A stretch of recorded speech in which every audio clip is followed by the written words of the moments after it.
under the judiciary, or we need a world police to police us. Because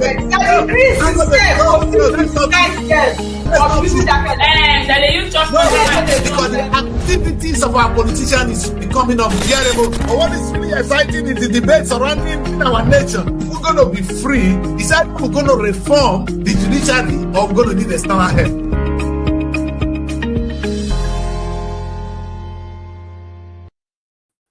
A very good morning to you guys. My name is Daddy Chris, and this is the weekly bulletin. It's a special one because I have my boy with me. His name is Richard. You've seen him before. He's of a very sound mind, and we're going to be looking at a very serious issue together today. Hi, Richard. You are welcome to weekly bulletin. Hi, everyone. Yes. Happy to have you, Richard. It's going to be me and you this morning. Let's take a look at what is going on in our Africa, dear Africa. You know, Richard, I wanted to talk about the United States of Africa. But today, I said, let's look at one little aspect of it, which is really dragging us behind. For me, in Africa today, we have a major issue, which is how we get people into office. I must say Ghana is doing better. Some African countries are doing well in that area, but really a big challenge in some other part of the continent. And then the African Union came up with a declaration in 2014. They call it the Malaba Declaration. And they're saying that anybody that comes to power to take power by force is illegal, it's unconstitutional. So they won't recognize it. And ECOWAS at the moment have some 3 countries suspended because they are under military rules. The question I have for you today, Richard, is military rule are those who actually steal the ballot and get to office. What's the difference? Right. First of all, thank you very much. Thank you for everyone who will be watching us today. Yeah. What I would like to first, my preamble will be the elements that forms what is unconstitutional and what is constitutional. When we are having these kind of declarations, protocols, laws, legislations, and all these kind of things in Africa, it appears fundamentally we have our enemies within that those legislations to begin with. Yes. In law, if all these things are bounded in law, there is the first chapters of every declaration, every protocol, or every legislation will begin with a definition of what constitutes that particular law, protocol, or agreement. And then it will specify the elements that constitutes for or against that particular protocol or legislation. Yes. Now, first of all, when there is a declaration that states unconstitutional, whereby there is a military rule or there is a democracy, what kind of democracy that lacks institutions? No democracy thrives without institutions. It is unthinkable in any European country, at least in a Western European country, in the United States, in Japan, in China. It is unthinkable to even think of a coup, of a military takeover.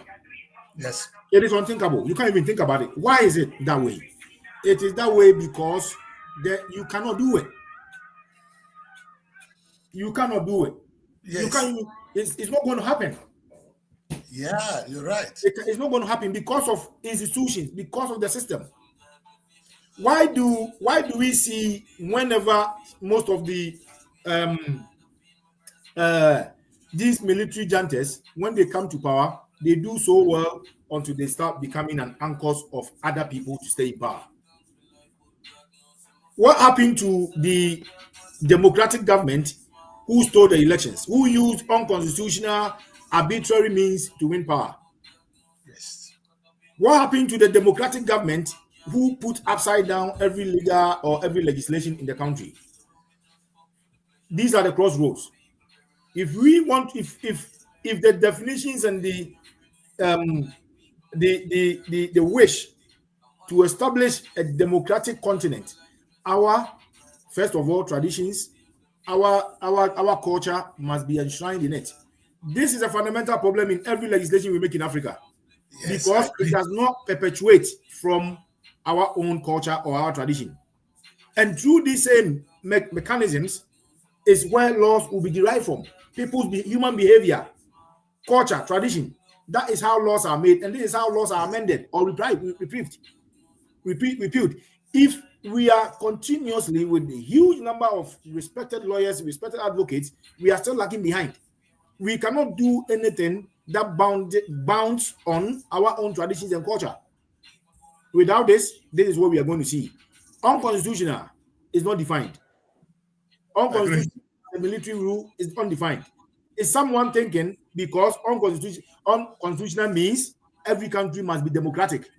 China is not a democratic country. Russia is not a democratic country.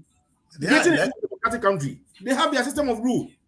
Yes. You can call it democracy because they believe it's democracy. They sold it as a democracy. If all the heads of the lands in Nigeria wake up one day, these are the owners of the country. The owners of the land are the owners of the country, not an elected president. If they all come together and say, henceforth, the land belongs to us. If you want to be a president in the country, we are 200 people. We are going to vote you into power. Or we take our land. If we take our lands, we don't have a country. And will you call that a democracy? No. Will you call that a democracy? If that is going to work, if that is going to make the president works for the people, will we call that a democracy? We won't call that a democracy because it doesn't fit the narrative of the Great Britain, the United States, or the French. Yes. That is why the use of the word unconstitutional is left open. It's a wish. Who wants it to be like that? Thank you. Yeah, Richard, I'm going to come back to this because I wanted to stay focused, but you touched on something very important, that perhaps even this so-called democracy we are practicing now is not rooted in our culture. And I cannot agree with you more. The last time I made a presentation here, I was asking, Richard, in Nigeria, for instance, we have about 500 kings, if no more. Kingdoms. There are different kingdoms that they merged together to form this country called Nigeria. And these people are distinct in their own way. But what is interesting, Richard, is that they have a king that rules over these people. In fact, the kingdoms will be up to 1,000 minimum. Only my state were about 100 and something. And we have 36 states in the country. So that's to tell you how many kingdoms we have in Nigeria. But Richard, look at the sad part of it. These kingdoms are there, the kings are there. Then let me tell you the Nigerian structure. In Nigeria, we have 36, we have the presidency, which is the federal government. Then we have 36 states plus the federal capital, which makes it 37. And then we have 774 local government. Richard, the question I ask them is, okay, since we already have kings, why don't we make these kings the local government so that we have the federal government, the state, and the local government who are the kings? The kings are now sitting there looking, watching what is happening, helpless. Some of them are now beggars. Some of them are now they are now committing their own atrocity as well, completely useless. And that is one of the things. That is a constitution that is not rooted in our culture, like you rightly said. What do you think about that? I don't know how it is in Ghana exactly. Go on. Right, it's exactly the same thing. And fortunately, Ghana is much smaller than Nigeria, but it also has its own fair share of traditional rulers, chiefs, and so on and so forth. And if someone or some people want to bring you at level with themselves, they teach you exactly what they did. You see, the democracy sold to us lacks foundation. It takes away, like I've already said, it took away our culture and our tradition. We just copied and pasted someone's laws that have been derived from their culture and their tradition. We pasted it in our books, and we did not consider our culture and our traditions at all. Okay. Now, when you come to any Western country like Great Britain, the France, Germany, we're going back to hundreds of years ago. There are landowners. True. The landowners are the people who sit in the upper chamber of the house.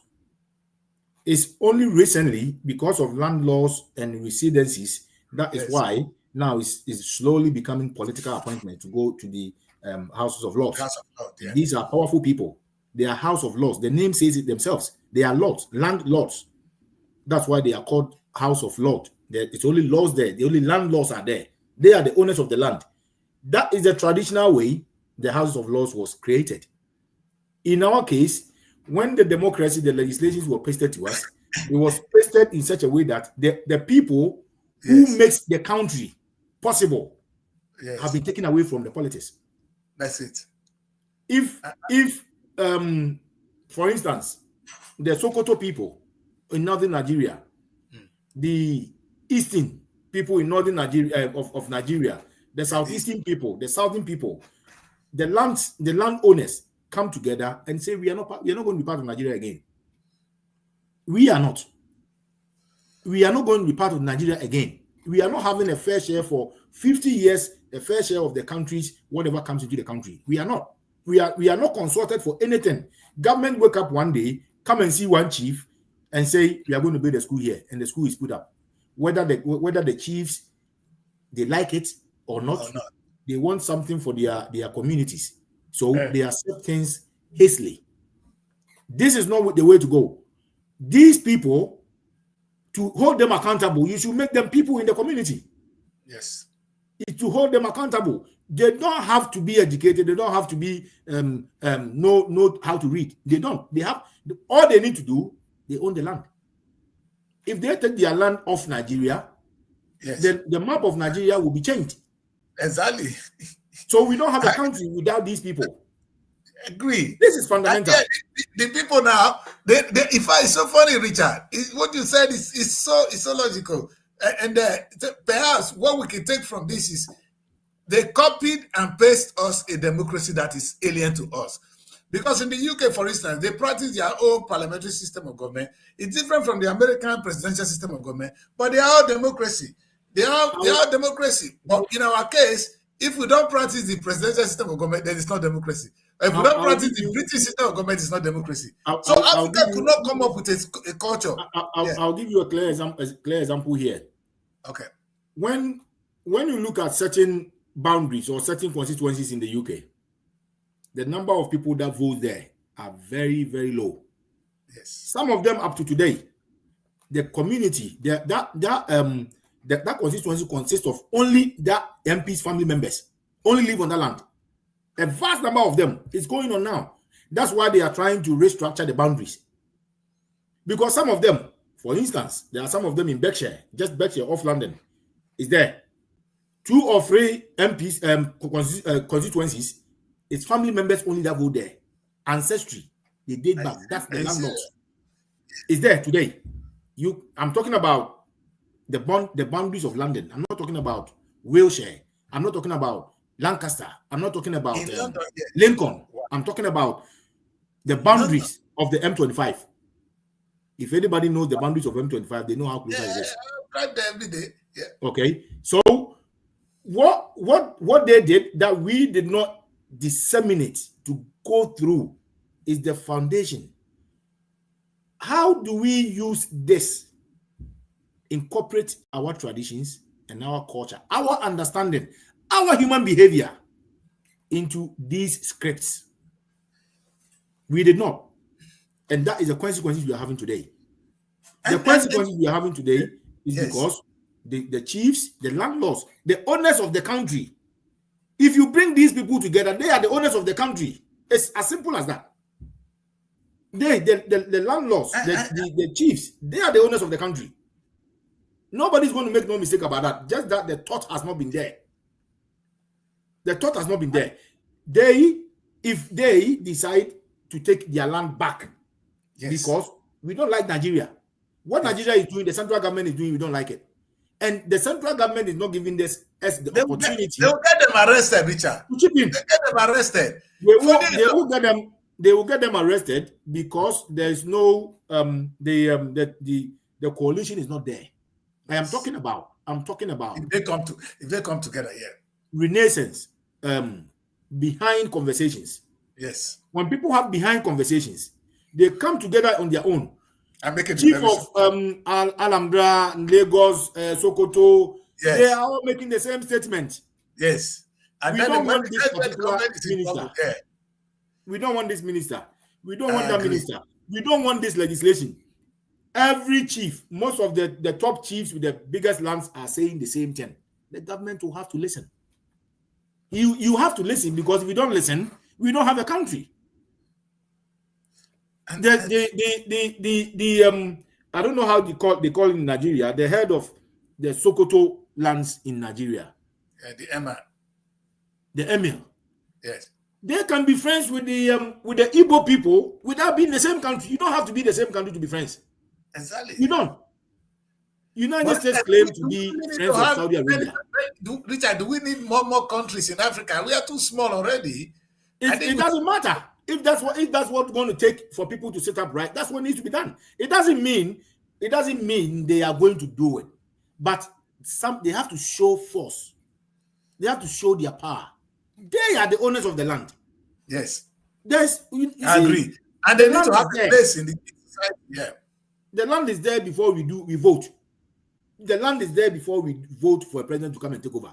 So where is the president going to be the president on? Which country is he going to be a president on?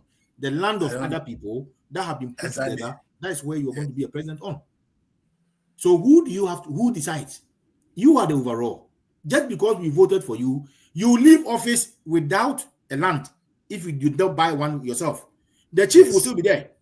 The chief will still be there by your 8 years or 20 years. That's what I was saying. That was my argument. It's a book. I'm almost done with the book. That's good.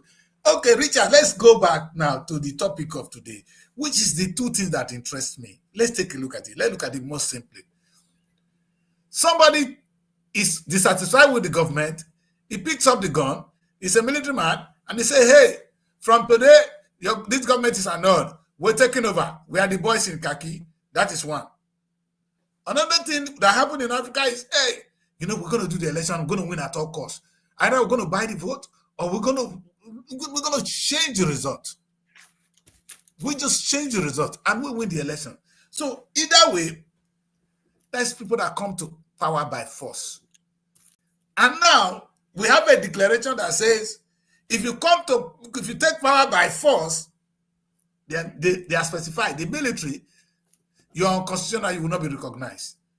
The question I'm asking is, are both not two military takeover, whether you've taken by force or with a gun, or you now actually buy the vote, or you use your money to ring the election and get into power against the will of the people? Is it two not the same? So where is this? Because I'm looking at it in the context of what is happening in the Sahel region now. We have some young boys at the moment who is now actually making wave. Let's take a look at these three guys as we have this wonderful discussion. Let's have these guys. I think it's better to have not Sankara first. Let's have these three men. These guys they're making life uncomfortable for our leaders at the moment. And so the question is, if you say these guys are unconstitutional, which is okay, what about those that ring the election and get to power? Are those not unconstitutional? Who is judging them? Right. Chris, yes. Let me first start by putting out this phrase out there. Okay. The type of leader or the type of rule or governance, yes, does not matter as long as it does what leaders do. Okay. That's another part of it. Okay. That's first of all. Now, what is the importance of ECOWAS, by the way? What is the importance of the African Union in the first place? What is the benefit? If anybody can do a text message or WhatsApp message and tell me one benefit of the African Union. One benefit to any African person. Richard, I can tell you, though it's not, but I can tell you, it's just asking what's the benefit of the European Union. I think the African Union is the best thing that ever happened to us, Richard. If the African Union, yes, the African Union, that was visioned. The African Union that was visioned by Kwame Nkrumah, by Sadat, by Gaddafi, by the Ethiopian leader Selassie. Yes, that is not the African Union I'm talking about. That's not the African Union I'm questioning now. Oh, if you're talking about the one of today, yes. I'm talking about the African Union of today, the last 40 or 50 years. That African Union is what I'm talking about. How long have we heard the name African Union? How long have we heard this name? It's over 50 years, right? Yes. How long have we heard the name of European Union? Few years. How many years? And they made the European Union apparently started its... I was there before European Union was formed. I was already in Europe. You see, that is 2002. Yes. 2002. They've been able to come up with euros, which is now making their life better. They now have a consolidated currency, which is euros. In 1972, that's when they started the consultation for the countries, the preliminary ones. And even it started by what? Firms, factories. How many years? The vision of these people, the vision of Kwame Nkrumah after 1957, over 70 years, over 60 years now. Yes. We know of African Union. We know about it. We knew its objectives. We knew the importance, what it was meant to be.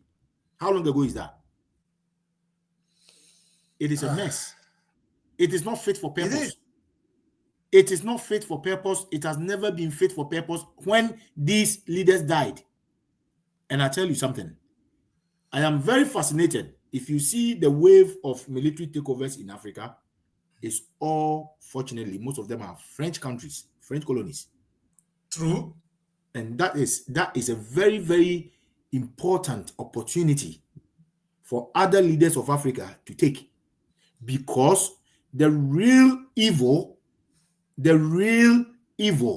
that is not making African Union a possibility, or the continent of Africa a successful one, is France.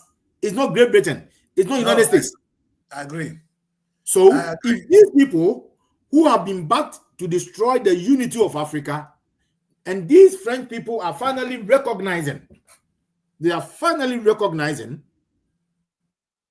enough is enough. That means there is an opportunity for the rest of the African leaders to take and bring them aboard. Bring them aboard and forget about the rule.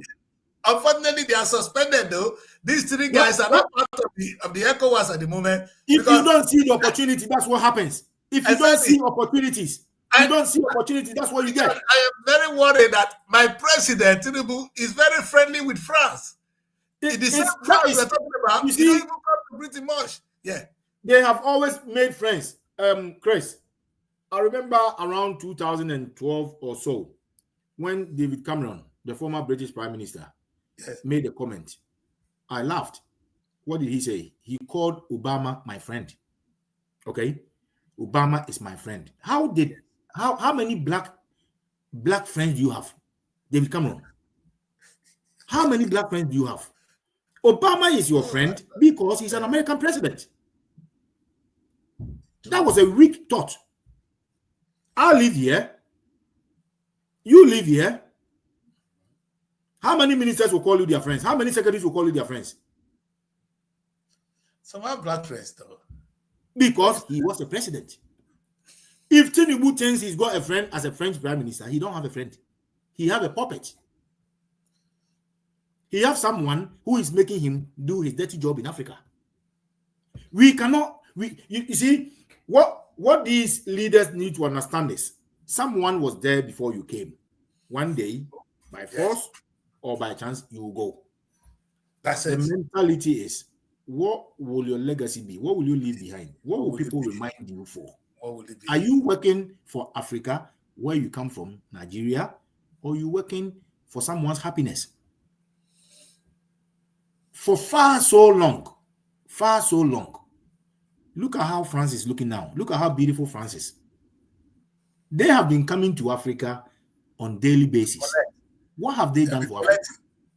They will not do anything because they don't want to and they cannot. You build your own country.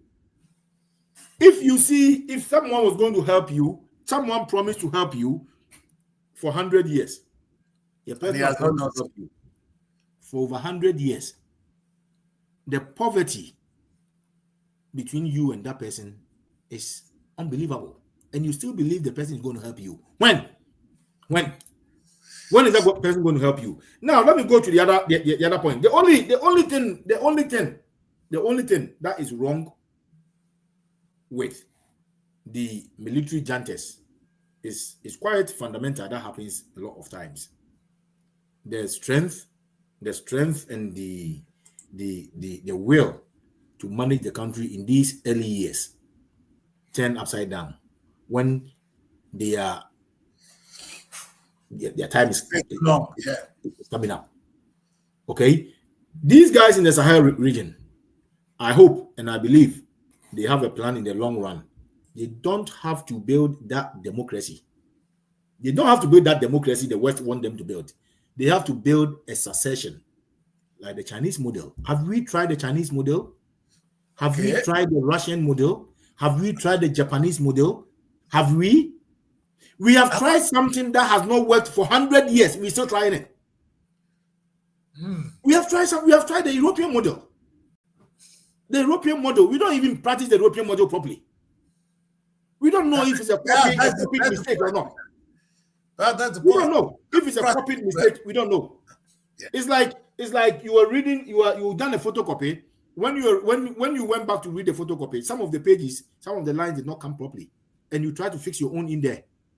I don't know if that's what it is, but you should see when something is wrong. You must be able to see it. Institutions.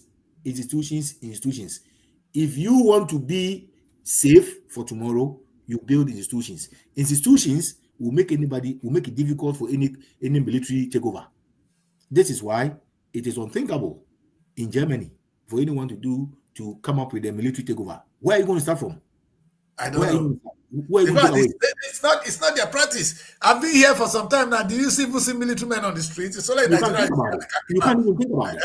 You can't think about it because it's not. You see, these military guys, instead of the Tinubu, the Ghanaian leaders, and the few African democracies, the few ones that are enjoying some kind of honeymoon democracies, instead of them building institutions, the institutions that will secure the kind of democracy we want, we are not doing that. We are rather building military security to safeguard their own corruption, to keep them safe. To keep themselves safe. And this is a vision of someone who has not come to do anything better. It's a vision. So, one hand, I am all the way in support of this French country taking over the puppets of the leaders. I am in support of it. On the other hand, the ones who think they can suspend other countries for this military takeover are wrong. It's an opportunity. It's an opportunity for Nigeria. It's an opportunity for Ghana. It's an opportunity for the African Union to bring these people in. Now, they are coming with their own mind. They are coming with the African mind. They are not coming with the French mind. They are not coming to the African Union with a French ideology, because the moment all these three guys you put on the screen, all these three guys, they are not friends with France anymore. No. They are not friends with the enemy anymore. If they enter AU, African Union, then France and we have enemy with the rest of the world. These are the people. They're not going to have it. They need them. They need these people. They desperate. Africa, if they have the vision, they need these people desperately. They need them. They do need them. They do need them, because this is a change of wind. The direction has changed. True. All these people removed from power were puppets. They were people who were put their place there specifically to do a certain job for the country, not for the country, but for France's interest. All these people removed them because of they were not serving the people, they were serving France. It's France. It's okay. France. It's France. Richard, it's France. Now, Richard, let me play the devil's advocate here. Let me ask you this. Now, we've been saying that, yes, France and Britain and the rest of Europe, they always come to Africa to take what we have. But do they actually stop us from taking advantage of what we have? Why, after 60 years, why is it that we are still waiting for them to come and do it? Let me tell you why I'm saying this, and it's really sad. The governor of my state, Richard, the moment the guy got into office, he awarded a contract of 70 billion to construct roads. Roads to where? And the road, you know, the company that's going to do it, it came to Julius Berger in Germany to come and construct the road. Then I ask, all the schools, all the things we have been, all the children will be training in school all this while. None of them can construct road that we now need German engineers to come and construct a bridge for us in Nigeria. So, Richard, if you keep saying now that, oh, yes, the France is coming to do certain things, France has really stopped us from doing our own thing. There are two aspects to this. The underutilization of the African market and African professionalism, education, and so on and so forth. That is one part of it. And there is the constant drain on natural resources. That is another thing. Okay. What you need to understand is bringing a German firm to construct a road in Nigeria, first of all, is wrong.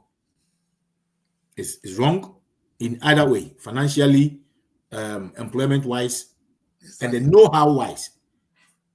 Germany started from somewhere. When Germany needed road, where did they go to? I don't know. Before they became Germany and built all these machinery, who did they go to? They were building their road themselves until they get better. If you go to Rome, you go to Naples, if you go to Florence and all these people, all these places, these are old cities. That's why I mentioned this name for a purpose, because these are old cities. If you go to places like the center of France, where the war did not destroy much, what you see there are brick roads. They use bricks to make the roads. Okay, they did it gradually, and they started removing it. They started putting concrete. Even today, if you are driving in some places in England, you see some of the concrete roads. They are made with concrete, not asphalt, not tarred. They made it themselves. They started from there. Because of these leaders, because of the lack of institutions to check them, because of lack of overlaying committees, institutions to check them, and oversight, they do whatever they want. They are not thinking about the future. They're thinking about they are consolidating their power right from the day they come to power. It's only in Africa, the day after election, we start campaign. It's only in Africa. That's it. That was Richard. That's the day after campaign. Before the new leader is put in power, is sworn in, campaign for the next term. Exactly. Because all we're thinking about is the next power holder. That's what we think about. We don't think about what we are going to do to change the status quo. You see, if you have to hire 15,000 Nigerian men, Nigerians or Africans in Nigeria, to make bricks, to make mortar, to build road, whether it's curvy, whether it's slopey, whether it's not done properly, that is how they build upon. It's our own. That is how you build upon. Exactly. You cannot make someone do whatever they've done. They've tried for years. All of a sudden, you want to be like them. You don't want to build nothing. You don't build nothing. You don't build nothing to destroy. So you don't know. You don't have any example of how you could have made a mistake. You couldn't make your own mistake.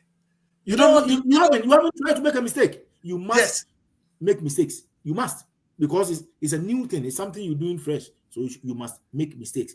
But unfortunately, these leaders we have, because of their personal egos and their personal interest, they do not think about the future and the waste of money they perpetuate.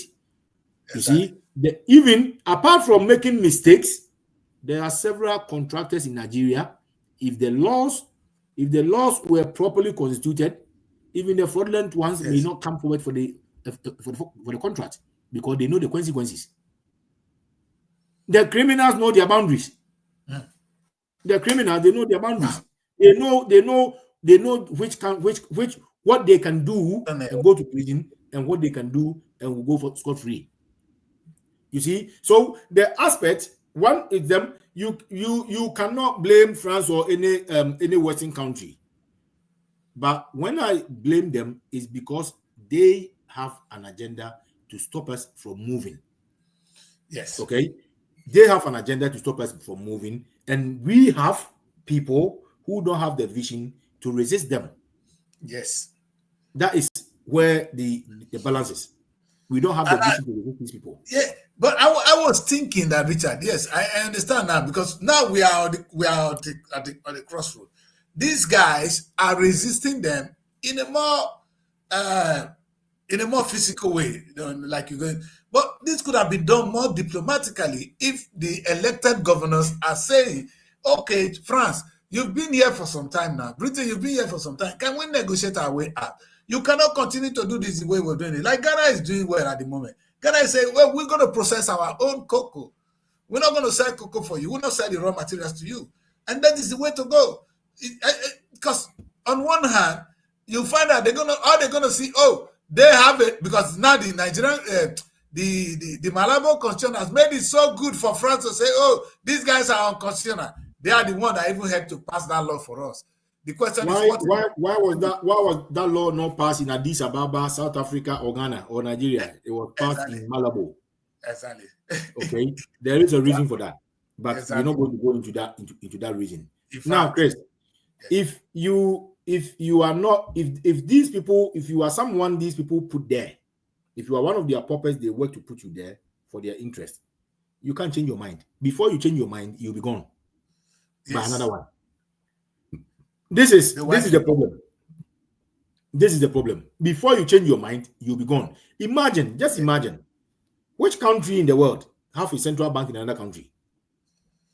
Yeah, that is the thing that surprised me. But look at all these French African countries, all these leaders over the years. Why did nobody resist it?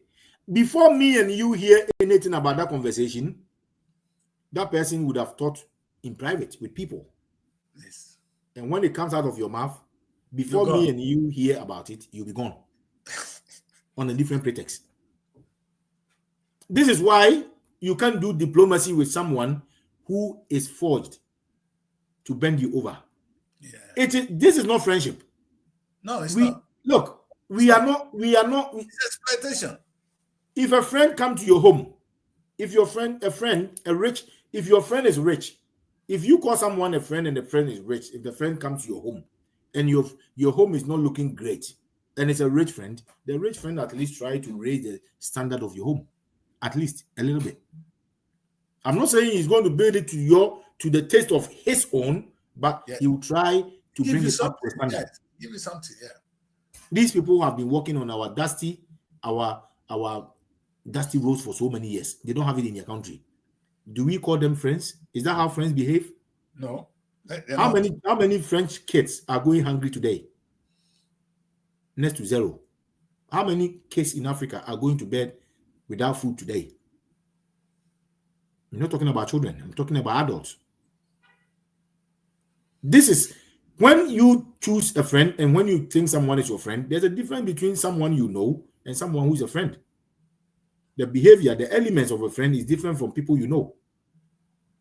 You see? So the reason why we've had all these near madness stuff on the continent is because the evil is holding the cards. They control the military because they brought you there.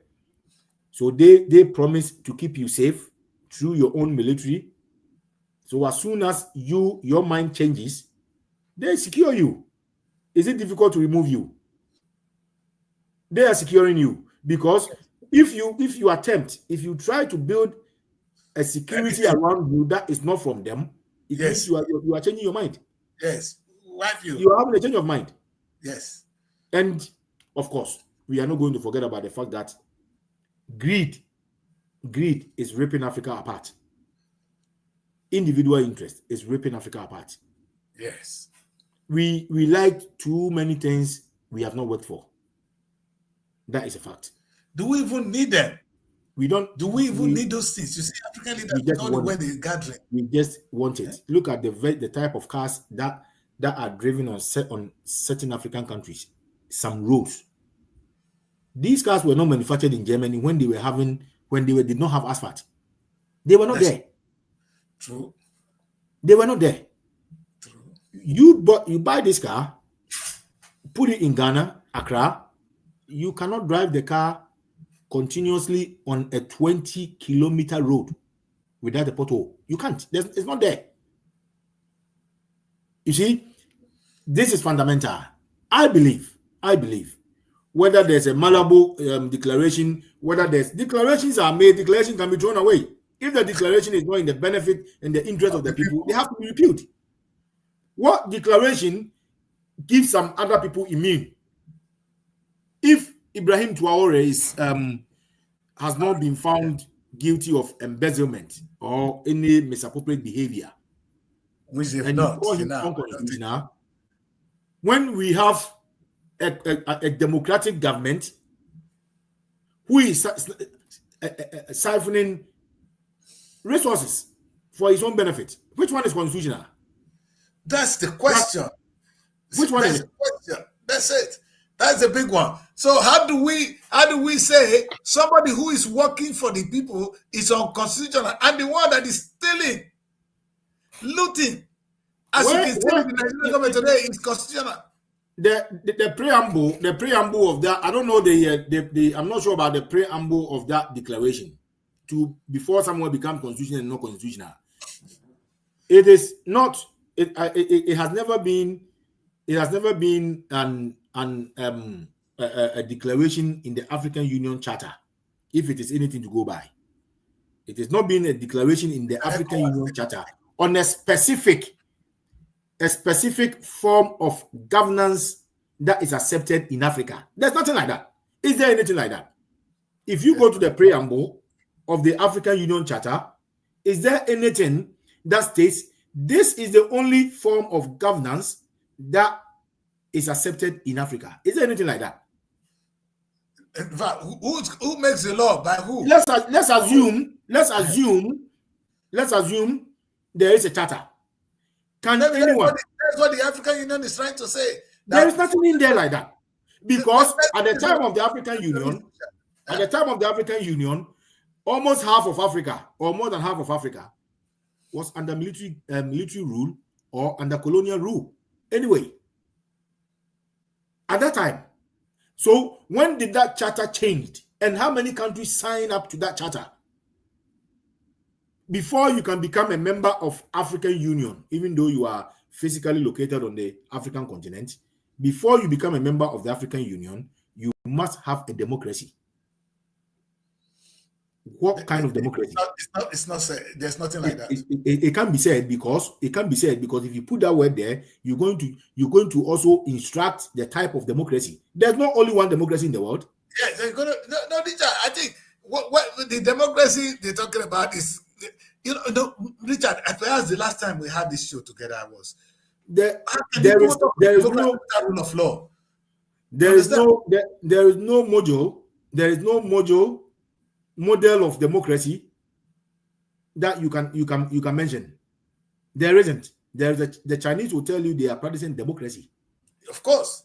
They will tell you that. Richard. They are, rightfully so. No, Richard, the thing is, no, let's not even go to Chinese. Let's come to England and America.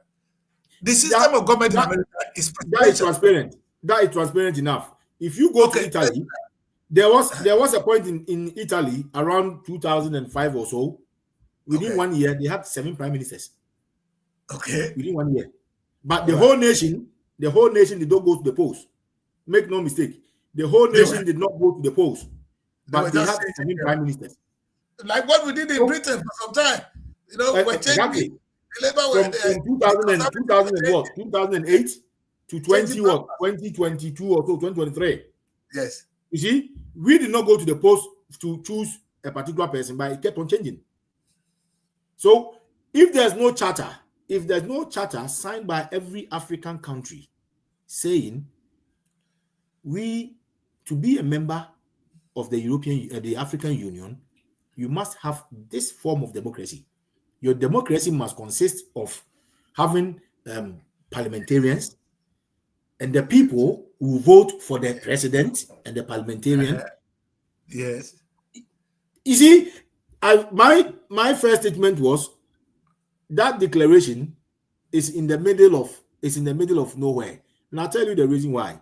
This have always been the West's deliberate attempt to maneuver us. When we were sleeping, they will be thinking. Okay, there is an African Union there that has a charter, the rules and regulations. Okay, someone go and sit somewhere else and make another declaration Yes. that is not conformative to the original charter. You see? So what we are having is, you are telling me you will be suspended because you've been deemed as unconstitutional if you have a military rule in your country. Okay? You will be deemed unconstitutional. Because of what? Because you have military. We no go to the polls. Even when you obey the law more than a so-called an elected president, which we can see they do, some of them don't obey the law. This, you see, because that's it. You said something, Richard. What happened if the military is doing well, now working for the people, and the so-called elected constitutional is not working for the people? What is constitutional and what is not? That's the question we'll be asked. Try to ask. Chris, if you park your car and you leave your phone on the front seat, yes, and you leave the windows unlocked, you forget about locking the windows. Okay, which thief will try to still break the door, open the door, and steal from there and take the phone? You don't need to break it. You just poke your head onto the open window and take it away. Will you still want to break the door before you take it? No. Why? No. The reason is the reason why I'm saying that. If someone build something for you and they leave, they do the top, they leave the middle open, and they build the bottom for you. You don't need to fight. So you always have to come back to me. Yes. It is time. Sometimes I think we are blaming the West too much for I am not. What I'm saying is not blaming them. I am blaming our own people for not seeing through the colors, the lines.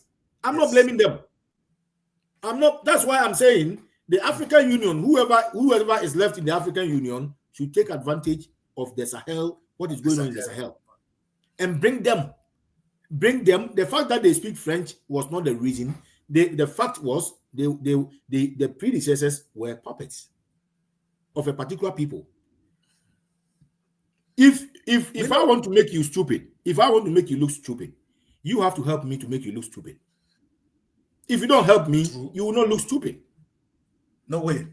I agree. You can't look stupid if I don't want to. I will help you to. If you go to someone's home to steal, I have to help you to steal. True. Why? I'll help you to steal by showing you I'm not in, by letting you know I'm not in, exactly. by not locking my door, exactly, by making you powerful than me to overrun me in my own home. Align your overtake me. I agree. If I don't help you, you cannot do anything. We in Africa, we are helping our enemies to do whatever they are doing. Okay? I said before, how many years has the European Union, when was it even thought of? Just a few years ago. How many years have we known of something called the African Union? Look at the vision of our forefathers. Look at the vision. They won't even allow when the vision was made. To pay. They had this vision before Europeans had this vision, because we don't think, we don't really think, analyze, and cook things in the room before we bring it out. Meeting in the African Union, you have Western journalists in there. Yeah, they take it. You don't come for declaration. You come to discuss in the middle of your adversaries. You discussing your future plans in the middle of in front of your adversaries. No, Richard, I think when we're saying this now, let's put some things in perspective first. When we say adversaries here, they're going to say, oh, why are we taking France and Britain are also called adversaries, especially that of France? Let's look at France. France now has joined the EU. So they now have the euros. Which currency does these French African countries, which currency are they using? Are they still using CFAs, or they now have their own currencies? Because I know in those days they all use CFAs. Well, you can see my enemy's friend, my friend's enemy becomes my enemy automatically. It doesn't mean I hate the person. That one is my friend, and that one hate that person, so I better hate him too. Yes. There are countries in the Caribbean. There are countries in the Caribbean, right? There are countries in the Caribbean who used to be the Dutch colony, the Holland, their colonies. During the European Union, well, they didn't have the currency. They had their own currency. They had passport, the Dutch passport. They don't use it anymore. An example is Suriname, Kurdistan people. It's changed. Now, the French people, they used to have safer for these people. Yes. and they use the French franc. Now the French franc have joined the European Union. Yes. And the CFA is still there, and their money is still being siphoned from Africa to keep in the French central bank. The Dutch removed themselves from that equation. Yes. The Belgian removed themselves from the Congo in that situation, but the French still held on. Whose benefit it is? Yes. Whose benefit it is? Let me keep your money in France. When you come into me for your money, I need to give you visa. Yes. And if I like, I don't have to give it to you anyway. Why will it? If I owe your money, I'm your boss. You see, when we go on and on and on and on and on, they have tested our intelligence when we were so ignorant. Unfortunately, we have people who are quite clever enough. That charter in the French colonies declaration that says they cannot 100% have the independence. And I've said this already, and I'll say it again. Freedom is taken; it is not given. If anyone gives you freedom, it's called Mickey Mouse. They are still keeping because if you fight for it, there will be no more. But they gave the lot of the French people, the freedom was given to them. That's why they were able to make negotiations. You don't negotiate on your freedom. I am going. I am leaving. I don't need you. I'm going. That's what America did. They told Britain, pack your bag and go. We are endowed by our creator with certain inalienable rights, and that was it, you know. And you're right. We're right. You're right. This is the reason. This is the very foundation why the mentality, I'm afraid, of most of the French African colonies are very, very backwards. And I keep on saying the African Union is where it is because of the French colonies. What I would have expect some of people like Thabo Mbeki. He's one of the recent Pan-Africanists, one of the strongest ones. Thabo Mbeki. The rest, like Mugabe, like Museveni, these are still power-conscious people. They shouldn't have been there. They have the Pan-Africanism, the goodness of the African continent, but their time were gone long ago. But to build institutions, once you have the power, once you have the support, exactly. Once you have the support, you build institutions. You build institutions before, when you step out, you know institutions will run the country. Don't they thought they're going to get the support always? They thought they're going to get the support always, and then they're going to start. You get tired. Yeah, because at the end of the day, the big boy is the colonial master is going to say, okay, you are thinking too big now. We're going to get rid of you. That is when they now run to us. That's when Mugabe run to us and say, oh, let's do land reform. You've been doing this with them all this while. Anyway, let's look at. Let me quickly tap on the necessity, the importance of the very important. It's so important than even paying police and the police on the street. The institutions. I keep on institutions. A few months or say last year, Donald Trump was ridiculing Joe Biden. Old Joe. Yeah. Joe can't walk. Right? Come back to now, he's falling asleep. He's deteriorating. Yes, of course. You see? So yes. Why are these ages, their countries are still thriving even at their age? Because they don't run anything. They are just ceremonial. Institutions run countries, not people. People will get tired. Yeah. The confidence, the will, the know-how, Tuareg and the other ones, what they have today, it's not going to be there for the next 10 years. They're not going to have the same sympathy. They're not going to have the same support from the people come 10 years. This is the time you build institutions, you give the country a foothold, a footstep. What kind of governance do we want? What kind of governance? Do we have a parliamentary system? There are so many to choose from.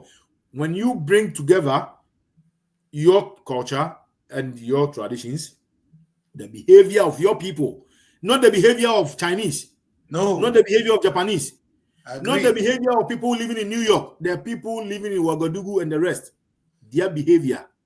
That's how you are going to build your country, your constitution, and your governance. And let's see who qualifies to be called a democracy and who is qualified to be called unconstitutional. Exactly.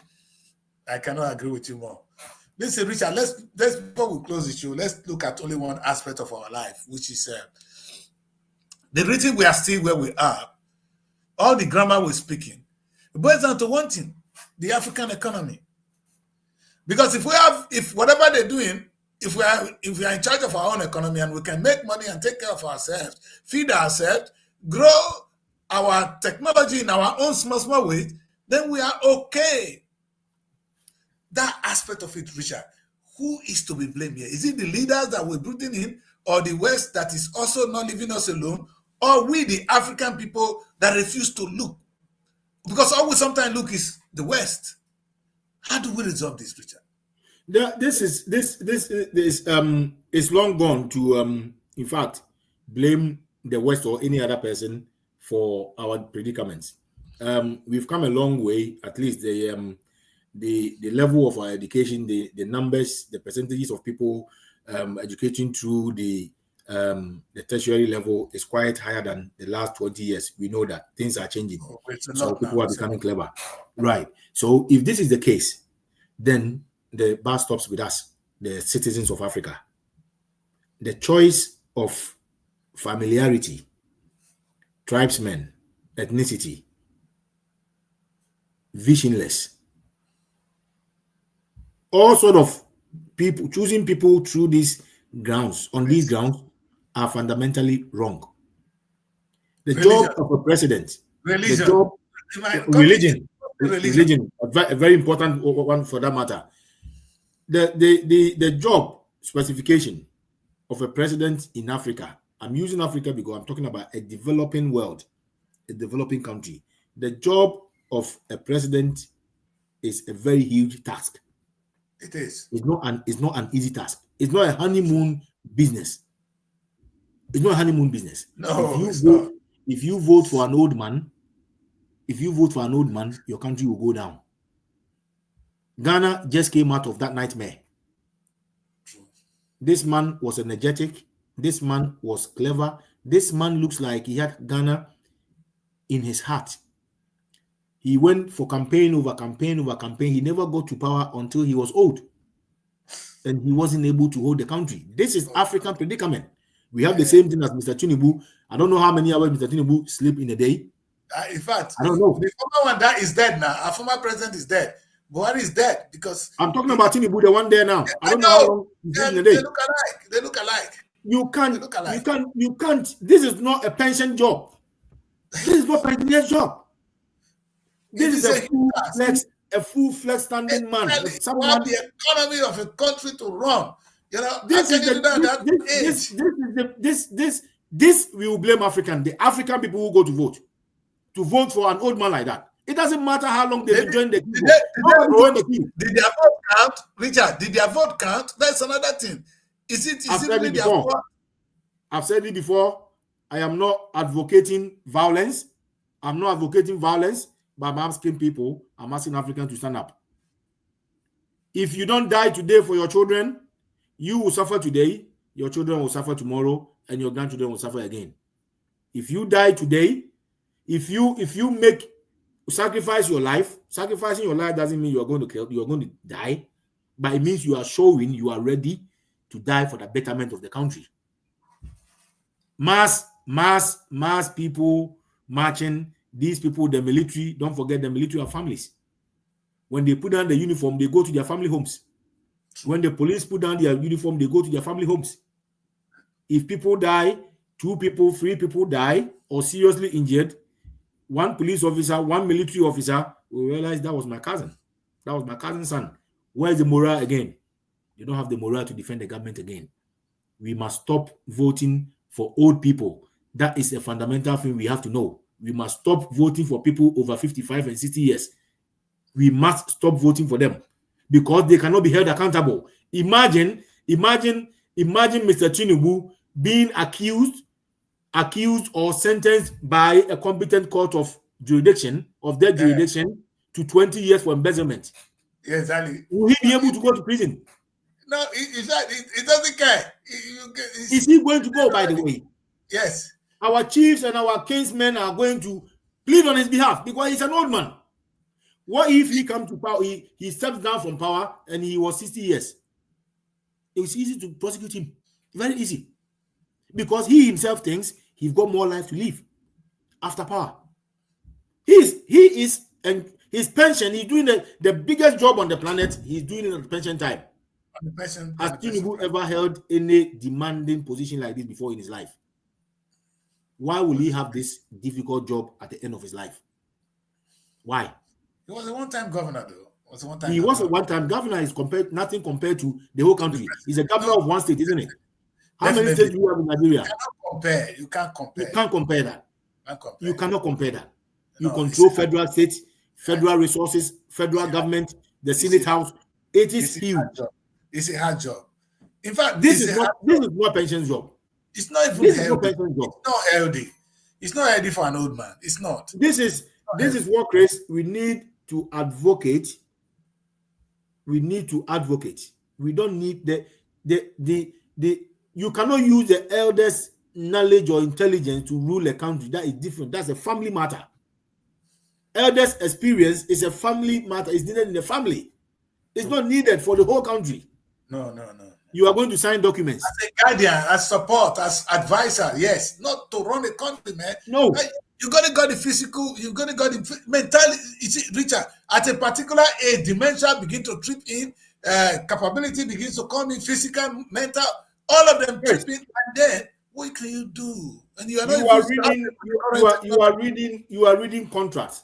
You are reading legislations. You are reading very sensitive stuff. You need to read and understand before you sign. Exactly. In fact, let's be honest. Especially with this AI world, how can these people? I'm finding it difficult to cope with AI at the moment. What do you expect Tinubu to do with it? Can Tinubu read 4 pages in an hour? Let's be honest. The man is tired. If he's even able to read it, he won't remember the first paragraph after he's finished. But he will still sign it. No. But he will still sign it. If someone is saying, I am Mr. So and so, I am going to siphon 1 million to my bank account, my personal bank account, although the contract is 5 million, Tinubu will sign it. Not because he knew what he signed. He didn't read it. He didn't get it. He's old. He is old. Old is a problem. Old is a problem. I'm not going to go around make it nice. The age matters. It's a disability.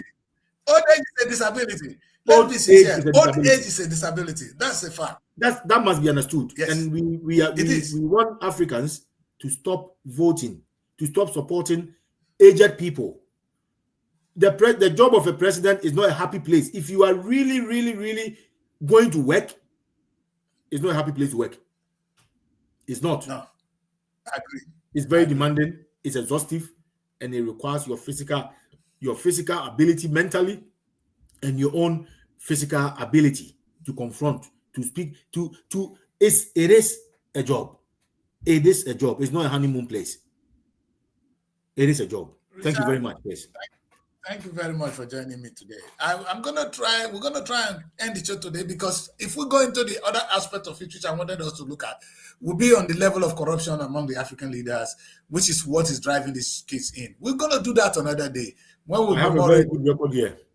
Huh? I have kept a very good record here. A very good record on that. For Ghana and Ivory Coast. Okay.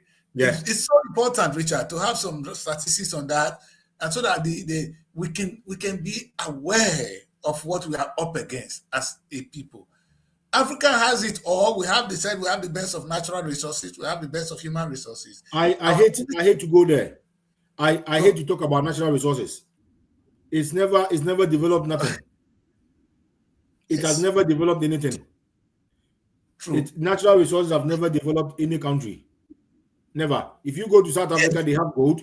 Their gold is not necessary for their development. It is business. It's business, it's farming, it's manufacturing. So the over-reliance of a natural resource is part of the problem, but we tend to actually blame other people for stealing it. Nobody comes from France and go to Ikeja in Nigeria, yes, to a gold mines and start digging. It doesn't happen. Somebody takes them there. Yes, he worked with Somebody us. in Nigeria takes them there. He said during slavery too, they work with us. Of course. During the colonial thing, they're using directly on us. So there's no time. That's why I said, is it our mentality? That's why the capability, the mental capability of the black man. And it's contradicting, because we see us mentally, physically, we're stronger, Richard. The reason I know is when you go to the Olympics, we do the 100 meters, we do the race, we do all the good sport. Today in music, we are so good. How come we cannot use the brain somewhere else? When we talk about, I know we're finishing, but when we were talking about we talk about whatever the African Union stands for. Yes. There is a very, very single two areas that doesn't need even intelligence to create millions of jobs for Africans. It doesn't even need intelligence. Look at our sports, our football. Look at it. Exactly. A combined continent like this. Yes. Look at our football. Exactly. Look at our air travel, our inter-country travel. Now they come up with the.